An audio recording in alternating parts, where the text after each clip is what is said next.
चलिए इकोनॉमी में हम एक कदम और आगे बढ़ते हैं। देखिए हम मनी एंड बैंकिंग का टॉपिक कवर कर रहे हैं और हमारे पिछले लेक्चर के वाया हमने हाई पावर्ड मनी के टॉपिक को हर एंगल से समझने की कोशिश की। हमने उसे एक कॉन्सेप्चुअल एग्जाम्पल के वाया पहले समझा और हमने ये देखा कि किस तरह से 1000 रुपीज़ की इंजेक्टेड मनी 2.5 गुना मल्टीप्लायर इफेक्ट के साथ 1500 का लोन क्रिएट कर रही है और 1000 रुपीज़ का रिजर्व क्रिएट कर रही है, तो टोटल 2500। तो 1000 इंजेक्टेड, 2500 क्रिएटेड, 2.5 गुना हो गया, 1000 का 2.5 गुना। हमने एनसीईआरटी के एग्जाम्पल ₹100 के वाया भी इसे समझा, मतलब calculations wise, terminologies wise, concepts wise हमने हर एस्पेक्ट से इसे समझ लिया। लेकिन आज के हमारे लेक्चर में एम्फेसाइज इस बात पे रहेगा कि अगर रिटन मैनर में प्रोफेशनल लैंग्वेज के वाया ये चीज़ आपके सामने आए तो क्या उन रीडिंग्स को करते हुए आप इसे back of the mind imagine कर सकते हैं जो चीज़ें आपने सारी समझी, वहाँ पर हमें इसे कैसे रखना है। बेटा खजाना ले आए, खजाना था ना वही लेना था, ठीक है। इन्हें हमने हाई पावर्ड मनी लेने भेजा था और ये वही मनी लेकर के आए हैं, चिंता मत करें, दूरदर्शकों को बताना ज़रूरी था। हाई पावर्ड मनी हम अपने चेस्ट में, अपने वॉल्ट में रखते हैं। सो द आइडिया इज़ कि आप उसे प्रोफेशनल लैंग्वेज के वाया कितना समझते हैं। अगर अलग अलग एडिटोरियल्स में अगर वो चीज़ आती है तो हमारी अंडरस्टैंडिंग वहाँ पर कैसी बैठ रही है, रिटन मैनर में चीज़ें कैसी जा रही हैं, तो वो सारा मैं आपके सामने रीड करूँगा और हम उसे इंटरप्रेट करेंगे, अंडरस्टैंड करेंगे, एक्सप्लेन करेंगे। इसके बाद हमने पॉइंट्स वाइज ये सारा यहाँ पर लिखा हुआ है कि यूजेस क्या है हाई पावर्ड मनी के और हाई पावर्ड मनी में चेंजेस लाने के सोर्सेज क्या हैं। जितना भी वास्ट एमसीक्यू या रिटन क्वेश्चन आ जाए जनरल स्टडीज़ में, आपको आपका क्वेश्चन छूटने वाला नहीं है। हर टेक्निक एस्पेक्ट के वाया, हर टेक्नोलॉजिकल वर्ड के वाया हमने इसको समझाने की कोशिश की है। ओके, चलिए इस कंटेंट के वाया अब हम आगे बढ़ते हैं। अब इसके विषय में कुछ कुछ चीज़ें हैं जो मैं आपको पढ़ करके सुनाना चाहता हूँ। मैं पढ़ करके सुनाना चाहता हूँ, लिख सकता था यहाँ पर। कुछ चीज़ें हैं जो मैं पढ़ करके सुना देना चाहता हूँ, उसके बाद कुछ चीज़ें लिखेंगे भी। एक बार पढ़ी हुई चीज़ें हैं, आप उसको सुनिए और आपको ऐसा फील होगा कि हाँ ये अब हमें क्लियर हो गया। आप जितने भी अलग अलग सोर्सेज से इसे ढूंढने जाएंगे तो ये कुछ इस तरह की स्टेटमेंट्स आएंगी। हम एनसीईआरटी से थोड़ा अलग जा रहे हैं। क्वेश्चन है, what is high powered money, how does it influence money supply. What is high powered money है वंश, what is high powered money, how does it influence money supply, this is the question. अलग अलग sources से answer हैं, कुछ expert answers हैं, उसमें से एक आंसर मैं आपके सामने रीड कर रहा हूँ। The fundamental base for our money supply is the monetary base. अब ये लाइन समझ में आ गई। The fundamental base for our money supply is the monetary base. ये मॉनिटरी बेस ही हाई पावर्ड मनी। तो अब आपको ये बात बता दी गई है कि हमारे देश में या दुनिया भर में जो मनी सप्लाई का फंडामेंटल बेस होता है उसी को मॉनेटरी बेस कहते हैं। सो द फंडामेंटल बेस, अगर कहीं कोई एडिटोरियल पढ़ रहे हो, आर्टिकल पढ़ रहे हो, व्हाटएवर, अब वो पानी की तरह समझ आए इसके लिए मैं मैटर रीड कर रहा हूँ। वैसे तो आपको भी दे सकते हैं लेकिन थोड़ी क्लैरिटी अच्छे से बन जाएगी, क्लास में हो जाएगा। तो दिस इज़ डिफाइंड एज, अब इसको हम क्या कहते हैं, the fundamental base for our money supply is the monetary base. This is defined as the currency in circulation plus commercial bank reserves held at the Federal Reserve System.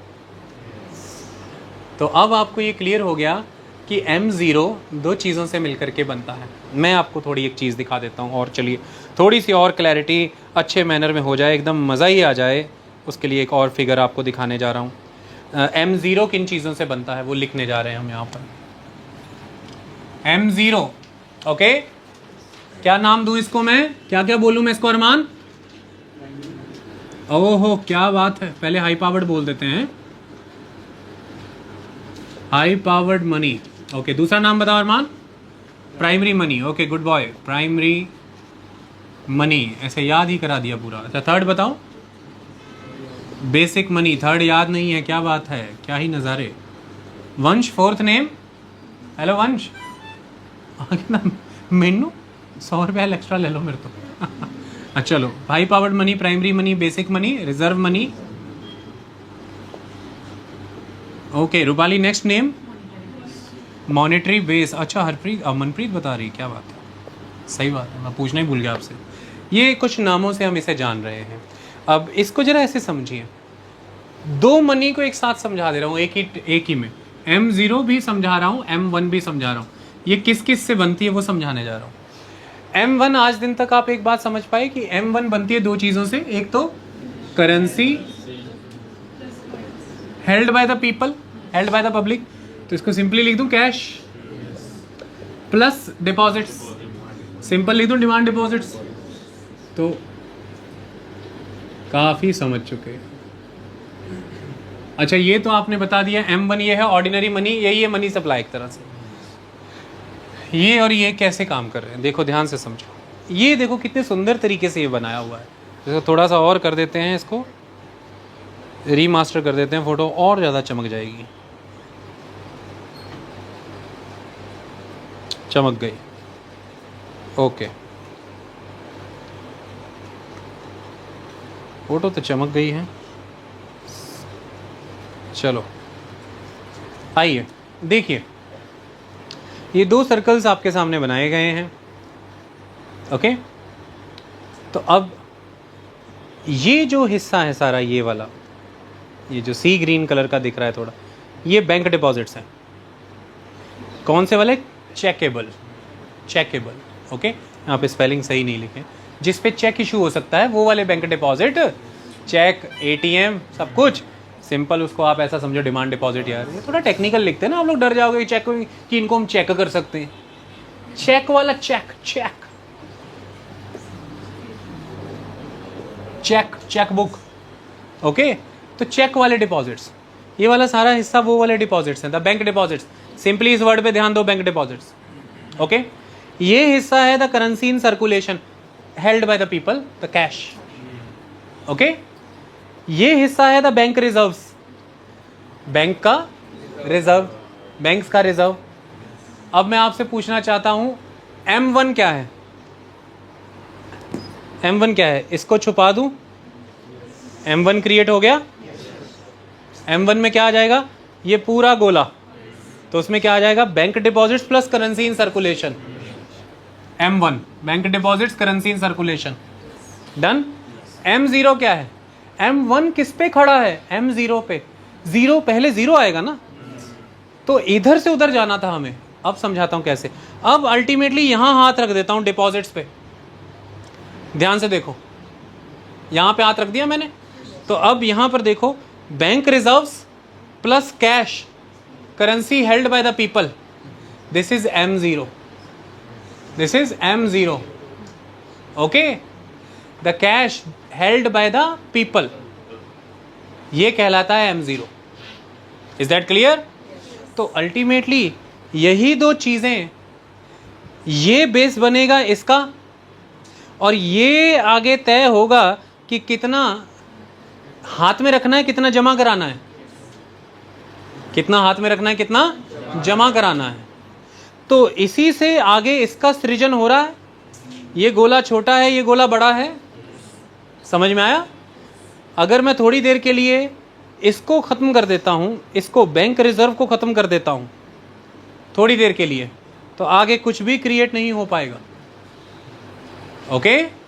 तो इसीलिए M0 simply दो चीज़ों से मिलकर के बनता है। सबसे पहली चीज़ है the cash plus that is the currency in circulation, that is currency held by the people.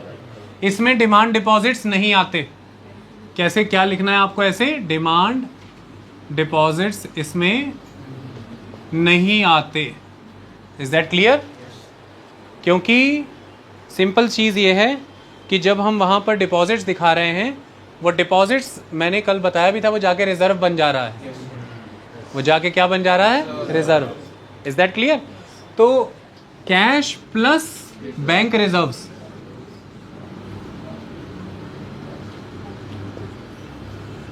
ये दोनों चीजें मिलकर के बनता है M0, ओके। ये दोनों चीजें मिलकर क्या बनता है? M0। यहां पर अब आपके सामने ये सर्कल क्लियर है, bank reserves plus cash, currency in circulation, ये दोनों चीजें, डन। अब जब आप ये मान के चल रहे हैं कि जो बैंक का रिजर्व है, तो सिंपली RBI के कहने पर बैंक जो कैश रिजर्व रेशियो मेंटेन करता है, दैट कैश रिजर्व रेशियो या फिर स्टैट्यूटरी लिक्विडिटी रेशियो, ये सारे अलग अलग SLR, CRR, ये रिज़र्व रिक्वायरमेंट के कंपोनेंट्स हैं, ये रिज़र्व रिक्वायरमेंट के कंपोनेंट हैं। इसमें से जो CRR होता है, कैश रिज़र्व रेशियो होता है, वो कैश की फॉर्म में मेंटेन किया जाता है। किस फॉर्म में मेंटेन किया जाता है? कैश की फॉर्म में मेंटेन किया जाता है। Is that clear? और जब हम ये कहते हैं कि RBI के पास मेंटेन करते हैं बैंक, वो ऐसा होता है कि RBI की हेडिंग के अंदर मेंटेन बैंक अपने पास ही करते हैं। RBI को हर फोर्टनाइटली यानी कि हर 15वें दिन पर सर्टिफिकेट सबमिट करते हैं कि हमने कैश रिजर्व रेशियो मेंटेन करके रखा है। They need to submit that certificate कि हमने मेंटेन किया हुआ है, आपने ड्यूटी लगाई थी और हम ये मेंटेन करके चल रहे हैं। Okay, is that clear? तो अब अल्टीमेटली यहाँ पर ये दो चीज़ें हमें समझ आई कि करेंसी इन सर्कुलेशन दोनों के मामले में कॉमन है, M0 और M1। M0 और M1 के मामले में कॉमन है ना? M0 और M1, क्योंकि M0 और M1 के बीच की कड़ी यही वाली करेंसी तो बन रही है, यही तो बन रही है। क्योंकि जब पहला पैसा इन्फ्यूज़ हो रहा है, पहला रिज़र्व क्रिएट हो रहा है, तो वो रिज़र्व आगे किस में जा रहा है? मनी क्रिएशन में, that is in the form of loan. तो हाथ में पैसा ही आ रहा है, हाथ में पैसा ही आ रहा है, और वही पैसा आगे जाके डिपॉजिट्स बन रहा है। कितना हिस्सा बन रहा है वो देखने वाली बात है। Is that clear? तो करेंसी इन सर्कुलेशन दोनों के बीच की कड़ी है, इसी तरह से पैसा क्रिएट होता है। तो रिज़र्व जो बैंक का रिज़र्व है, उस पे कितनी आगे करेंसी क्रिएट होनी है, ये इस बात पे डिपेंड कर रहा है कि कितना रिज़र्व रिक्वायरमेंट है। बैंक के रिज़र्व पे कितनी करेंसी क्रिएट होनी है, मनी क्रिएट होनी है, ये डिपेंड कर रहा है कितना रिज़र्व रिक्वायरमेंट है। और जो लोन दिया जाता है वो एम्पावर करता है लोगों को, जो मैंने लाइन पहले भी यूज़ की थी, वो एम्पावर करता है लोगों को डिफरेंट टाइप के डिपॉजिट्स ओपन करने के लिए, चाहे वो डिमांड डिपॉजिट्स ओपन करें या टर्म डिपॉजिट्स।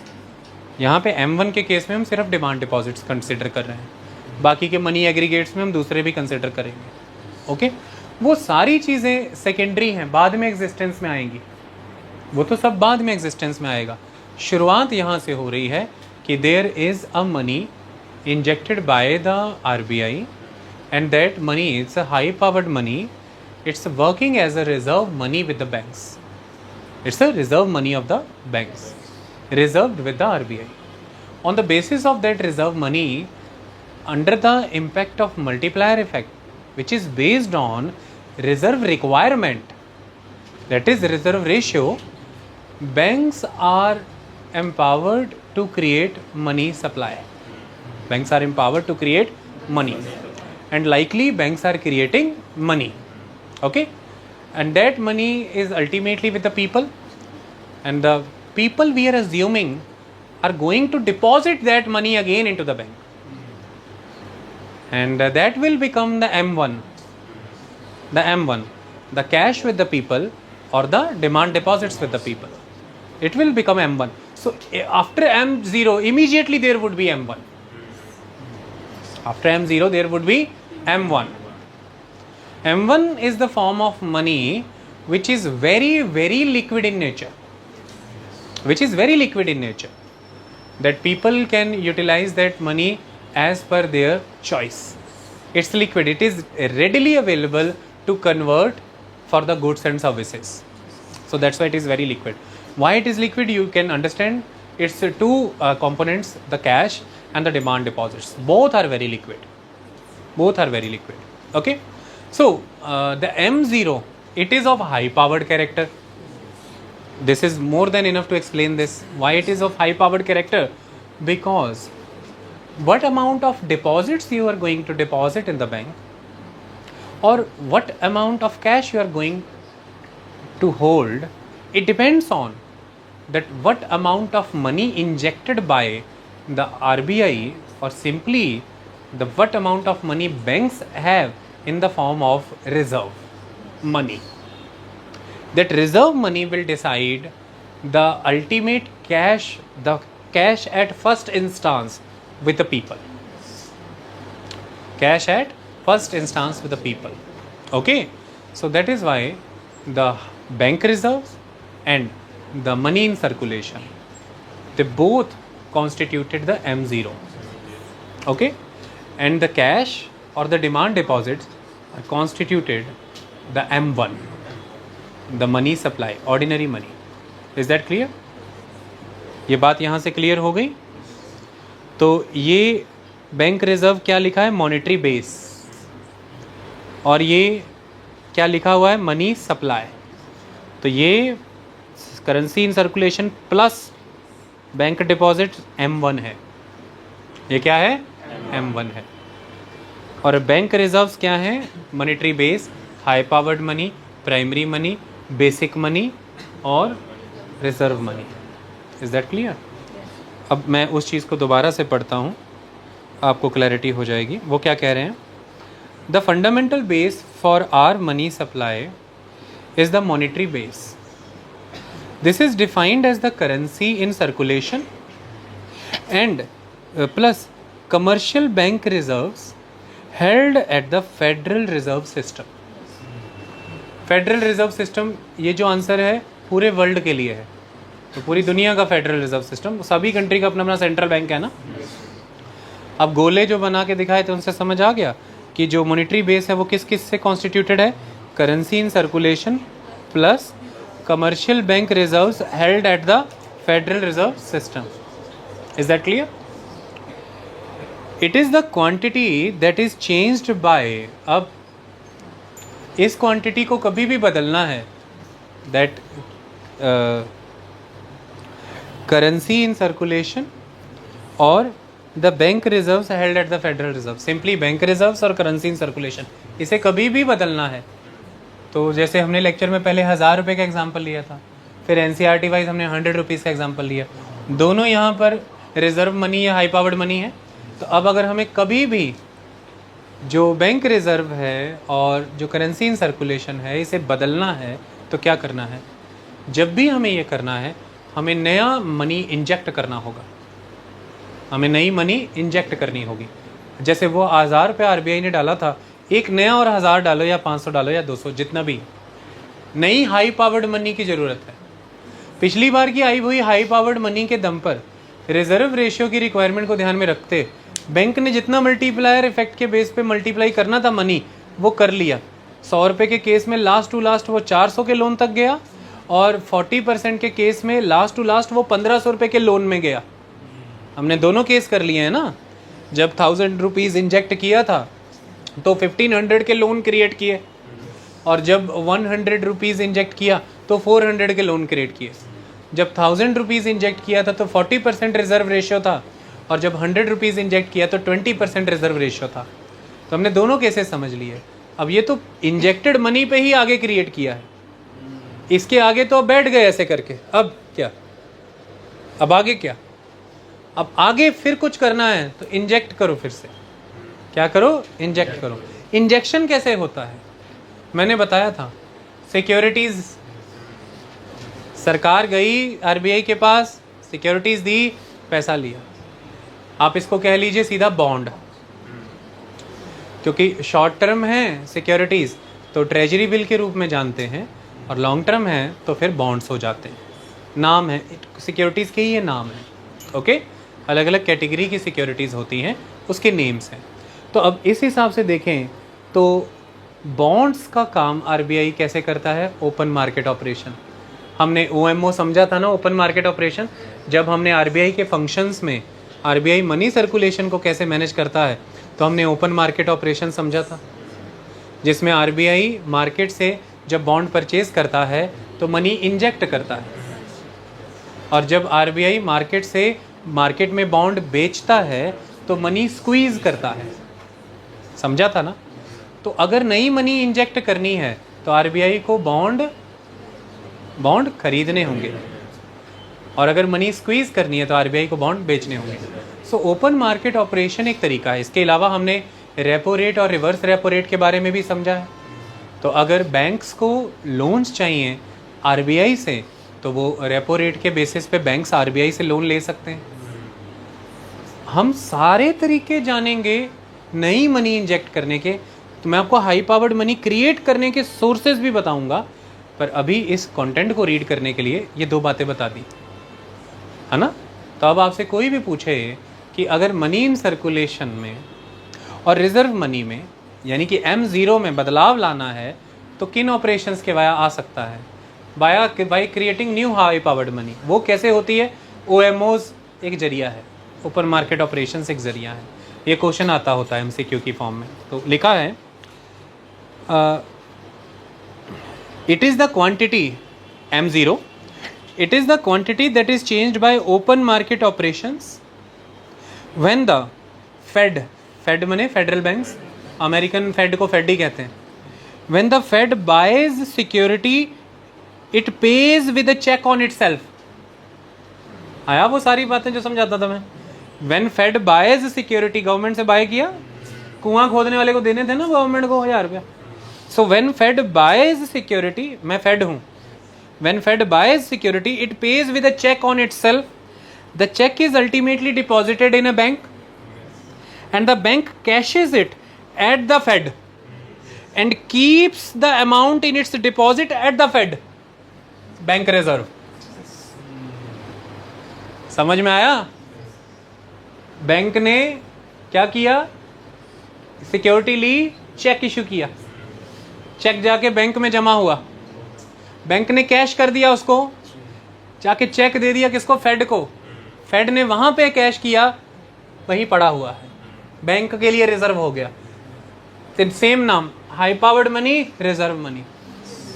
1000 रुपया ऐसे इंजेक्ट होता है। ओके, हाई पावर्ड नाम क्यों है? क्योंकि very powerful, it is capable to create more money. और रिजर्व नाम क्यों पड़ा है? क्योंकि it is the ultimately the reserve money of the bank. मैं दोबारा पढ़ूं इसी लाइन को, सुनिए,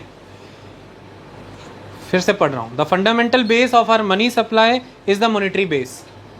this is defined as the currency in circulation plus commercial bank reserves held at the federal reserve system. It is the quantity that is changed by open market operations. When the Fed buys security it pays with a cheque on itself. The cheque is ultimately deposited in a bank and the bank cashes it at the Fed and keeps the amount in its deposit at the Fed. We can define the monetary base as, monetary base को हम कैसे define कर सकते हैं?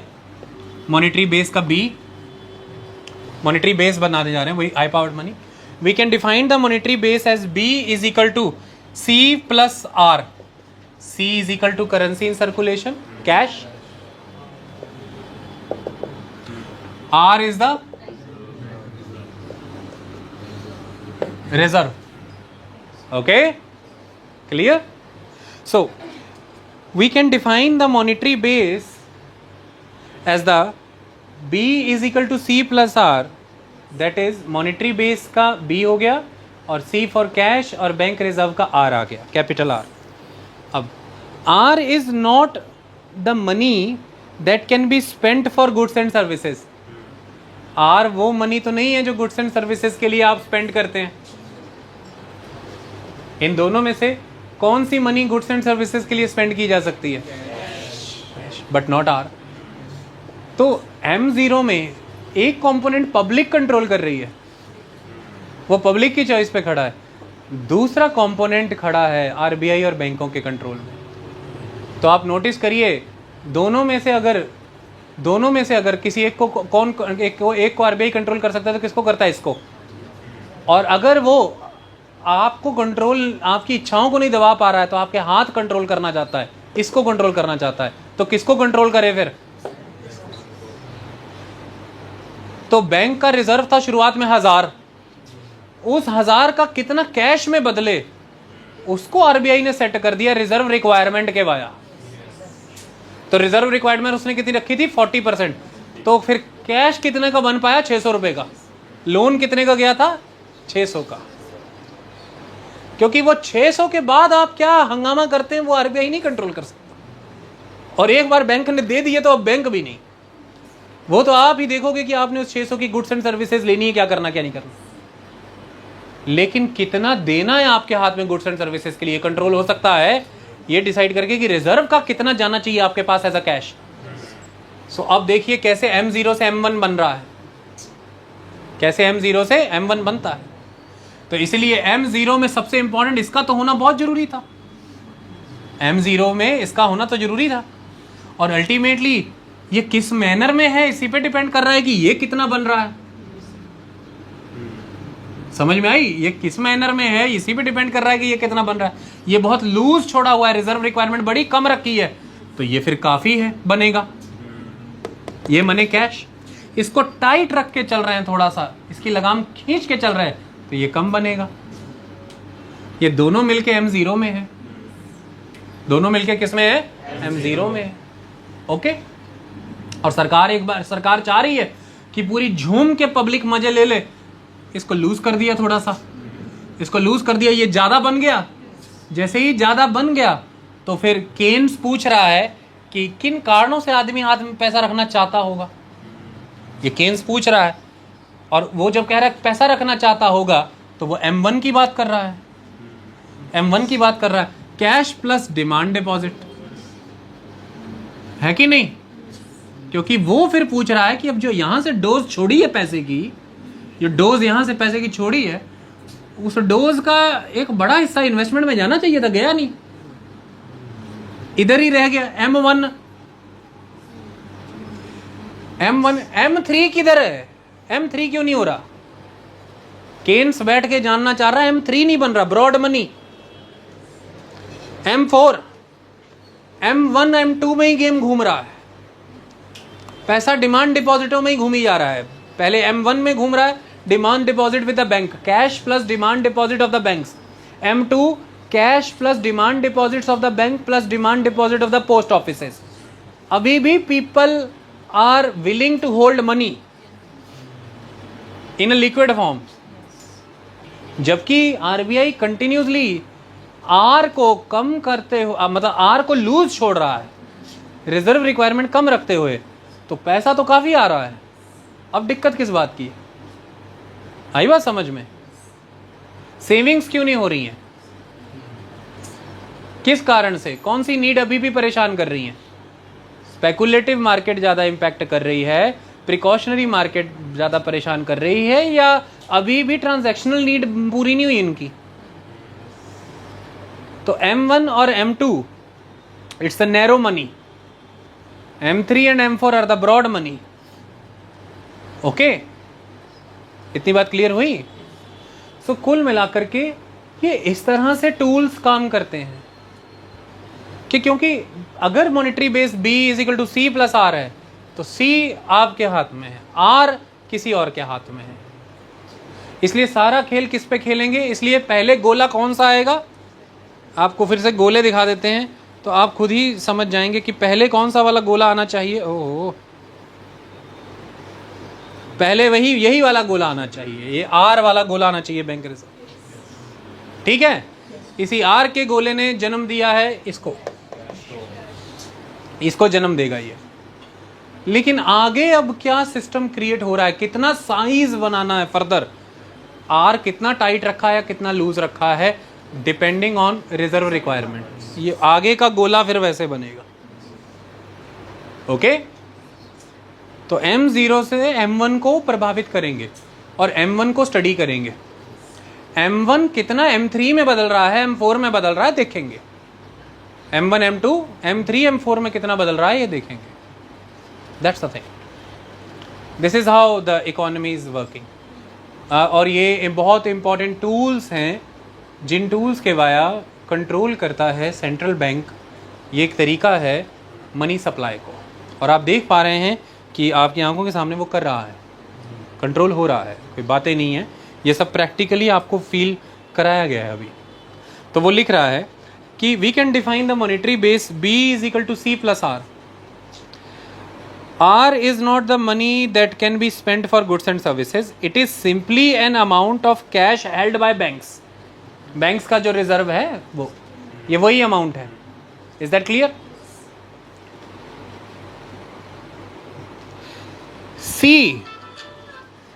C of course can be spent because it is in the publics wallets और purses. सी खर्चा किया जा सकता है क्योंकि वो जनता के वॉलेट में है, जनता के पर्सेस में। However R is the basis for commercial bank loans. R good and services में तो नहीं खर्चा जाता, लेकिन आर किसका बेसिस है? वो 1000 रुपया reserve, first 1000 injected by RBI, the first reserve of 1000 of bank. इसलिए तो 4 कॉलम लिख के बना के दिखाया था मैंने, है ना। फिर मैंने आरबीआई मिटा दिया था बाद में, सिंपली बैंक रिजर्व रख लिया था। तो वो कह रहा है कि however R is the basis of commercial bank loans which are in turn the source of commercial bank deposits. गोले, आर बेसिस है किसका? कमर्शियल बैंक लोन्स का। लोन्स किस पे खड़े हैं? आर पे, that is on the reserve. Okay, 1000 रुपए के रिजर्व पे मैक्सिमम लोन कितना गया था? 1500, क्योंकि रिजर्व रिक्वायरमेंट कितना था? 40%। 100 रुपए के रिजर्व पे मैक्सिमम लोन कितना गया? 400, क्योंकि रिजर्व रिक्वायरमेंट कितना था? 20%। So R is the basis for commercial bank loans. Practically economy ना पढ़ी आए पर समझी हो तो समझने का कोई लॉजिक है? इसलिए बच्चे किताबों में सिर मारते हैं ना कि समझ नहीं आती। समझ कैसे आएगी जब इतनी दिमाग खपा के पहले समझ नहीं पड़ती पूरी।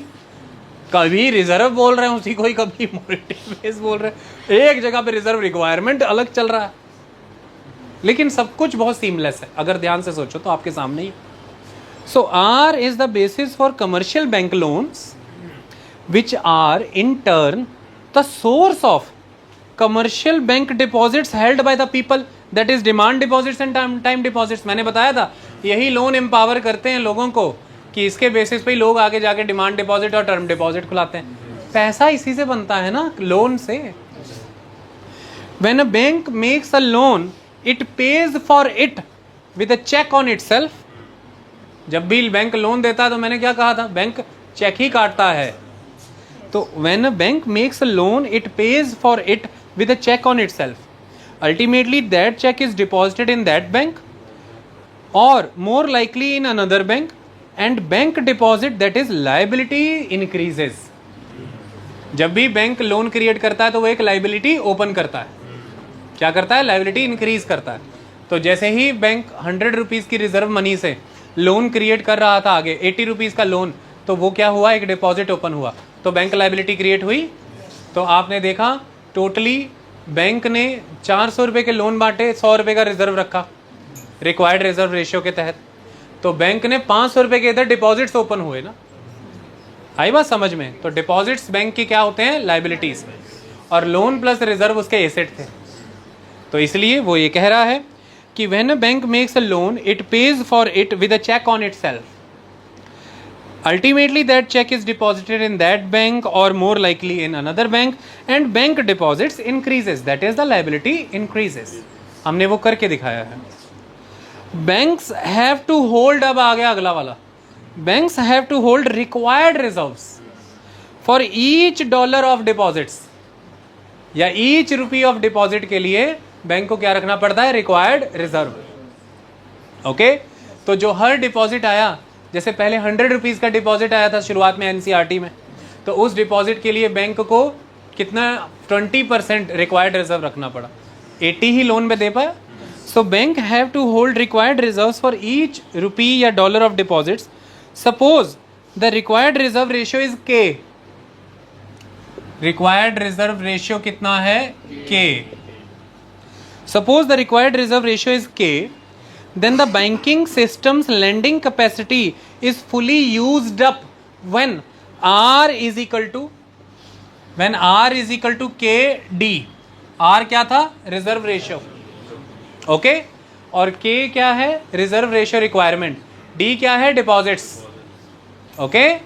तो when, किधर गया?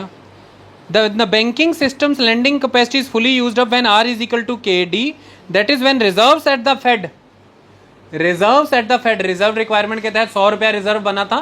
when the reserve at the Fed equal to the required is equal the amount required by law to be held if bank deposits are the amount